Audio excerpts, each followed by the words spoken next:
بسم اللہ الرحمن الرحیم نحمده ونصلی علی رسولہ الکریم اما بعد فاعوذ باللہ من الشیطان الرجیم بسم اللہ الرحمن الرحیم۔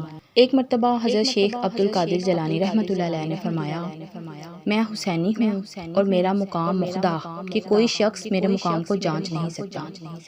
میرا یہ قدم ہر ولی کی گردن پر ہے۔ روایات میں آتا ہے کہ جب آپ نے فرمایا کہ میرا یہ قدم ہر ولی کی گردن پر ہے تو اس وقت حضرت خواجہ معین الدین چشتی رحمۃ اللہ علیہ خراسان کی وادیوں میں مراقب تھے۔ اچانک جب یہ صدا خراسان میں سنی تو آپ نے اپنی گردن جھکا دی اور فرمایا، اے شیخ، صرف میری گردن نہیں بلکہ میرے سر اور میری آنکھوں پر بھی آپ کا قدم مبارک ہے۔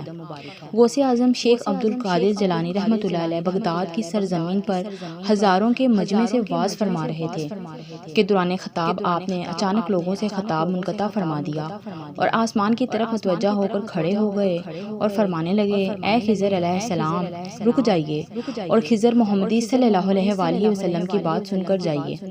حضرت خضر علیہ السلام رک گئے اور آپ کا مکمل خطاب سن کر وہاں سے روانہ ہوئے۔ روایتوں میں ہے کہ ایک مرتبہ حضرت خضر علیہ السلام نے حضرت غوث اعظم رحمۃ اللہ علیہ کی بارگاہ میں عرض کیا کہ میں آپ کے ساتھ رہ کر آپ سے کچھ راز کی باتیں سیکھنا چاہتا ہوں۔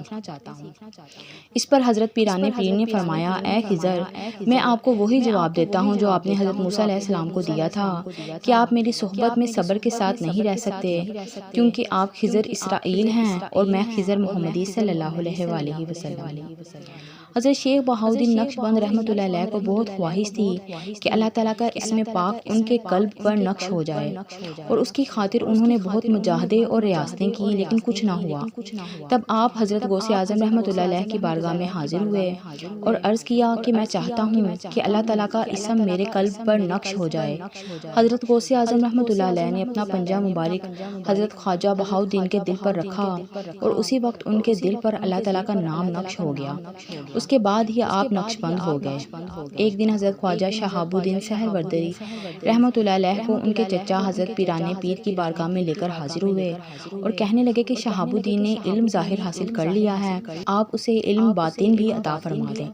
حضرت غوث اعظم رحمۃ اللہ علیہ نے حضرت شہاب الدین سہروردی کے سینے پر اپنا ہاتھ پھیرا تو تمام علم ظاہر مٹ گیا اور پھر آپ کے گریبان میں پھونک ماری تو حضرت خواجہ شہاب الدین سہروردی فرماتے ہیں کہ جو کچھ پڑھا تھا وہ تمام کا تمام بشمول علم باطن سینے میں جوش مارنے لگا۔ الغرض تمام سلاسل میں سید الاولیاء حضرت سیدنا شیخ عبد القادر جیلانی رحمۃ اللہ علیہ کا فیض ہے۔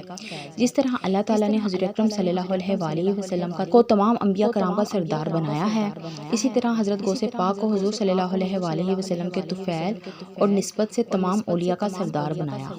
سبحان اللہ۔ غوث پاک رحمۃ اللہ علیہ کی بہت شان ہے۔ اللہ پاک سے یہی دعا ہے کہ اللہ پاک ہمیں ان کا فیض و برکات حاصل کرنے کی توفیق عطا فرمائے اور ان کے طفیل اللہ پاک ہمیں بھی نیک بنائے، پنجگانہ نمازی بنائے۔ درود پاک ہر درد کی دعا ہے، درود پاک پڑھتے جائیں، پڑھاتے جائیں۔ اللہ پاک آپ سب کو اپنے حفظ و ایمان میں رکھے۔ وما علینا الا البلاغ المبین۔